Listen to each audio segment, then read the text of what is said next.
નમસ્કાર મિત્રો, હું છું રમેશ ડાંગર અને તમારી સમક્ષ લઈને આવું છું ડીપ વર્ક પુસ્તકનો પરિચય. કાર્લ ન્યુપાર્ટ દ્વારા લખેલ પુસ્તક છે.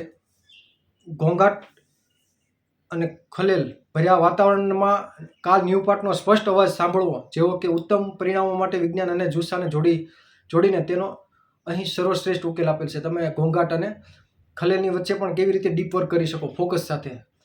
આપણે એક કામ કરતી વખતે આપણા માઇન્ડમાં ઘણા બધા વિચારો આવતા હોય. હજી એક કામ પૂરું ન કરી તો બીજો વિચાર આવતો હોય બીજા કામનો, તો આપણું ફોકસ રહેતું નથી અને આપણા કામમાં આપણે 100% ફોકસ નથી કરી શકતા.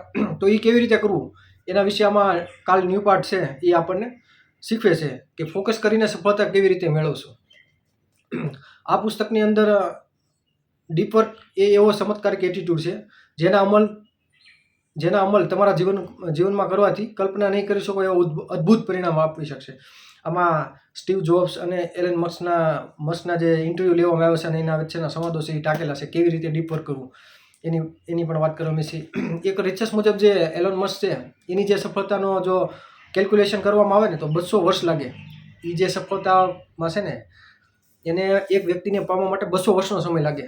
પણ 200 વર્ષ સમય બાદ પણ એ અહીંયા પહોંચે કે ન પહોંચે એની કોઈ ગેરંટી નથી. તો એલન મસ્કે એવું કીધું, એક ઇન્ટરવ્યુમાં એને કીધું હતું કે હું 10 વર્ષના ગોલને 5 વર્ષમાં કેવી રીતે પૂરા કરી શકું.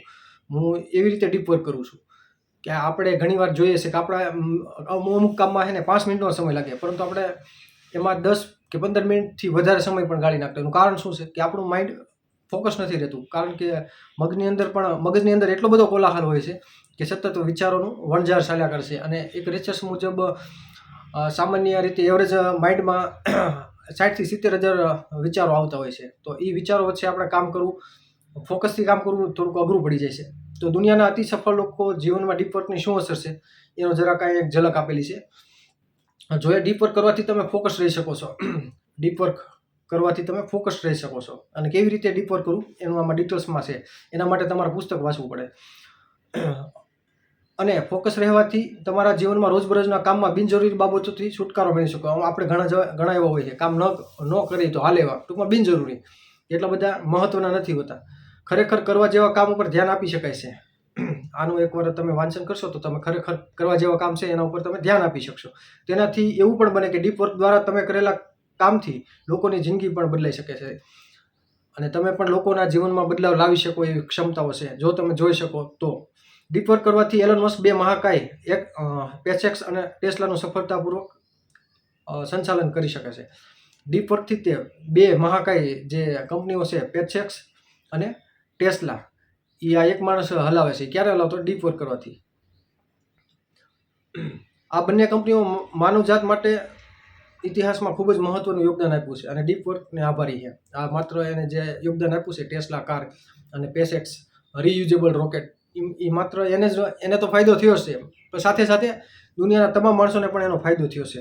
એ માત્ર ને માત્ર ડીપ વર્ક સિવાય શક્ય બનતું નથી. તો ડીપ વર્ક દ્વારા તમે ચોક્કસ આમાંથી શું શીખી શકશો એની વિશે વાત કરીએ તો પ્રોડક્ટિવિટી કેવી રીતે વધારવી એનું આમાં વર્ણન છે. કામમાં ઉત્તમ આઉટપુટ કેવી રીતે આપવું, તમે તમારા કામનું રિઝલ્ટ વધારે સારું કેવી રીતે, આઉટપુટ કેવી રીતે આપવું એની વાત કરી છે આમાં. કેવી રીતે નવા સ્કિલ ડેવલપ દ્વારા તમે સફળતાની ઊંચાઈએ પહોંચી શકો એની પણ વાત કરી છે. તમારા કામકાજ વચ્ચે જીવનનું આદર્શ સંતુલન કેવી રીતે રાખવું, તમારે કામકાજ કરવાનું છે અને ઘરના કામ કરવાના છે, આ બધા વચ્ચે સંતુલન કેવી રીતે જાળવું એની પણ આમાં ડિટેલ્સમાં નોંધ છે. તો આ પુસ્તક મેં તો એકવાર વાંચ્યું છે અને હજી આપણે આગળ એવા મુદ્દાઓ અમુક મેં 20% એવા મુદ્દાઓ તારવા છે કે જે તમારી સમક્ષ લાવી શકું. ઘણી માહિતી એવી હોય છે મિત્રો કે તમારા સુધી પહોંચવાની શક્યતા મને લાગે છે ત્યાં સુધી બહુ ઓછી હોય છે. તો એવા મુદ્દાઓ અને તમને જો શીખવાની જિજ્ઞાસા હોય તો મારી સાથે જોડાયેલા રહ્યો અને મારી ચેનલને લાઇક કરો, સબસ્ક્રાઈબ કરો અને જે બુક વાંચવાના શોખીન છે એમને પણ શેર કરો.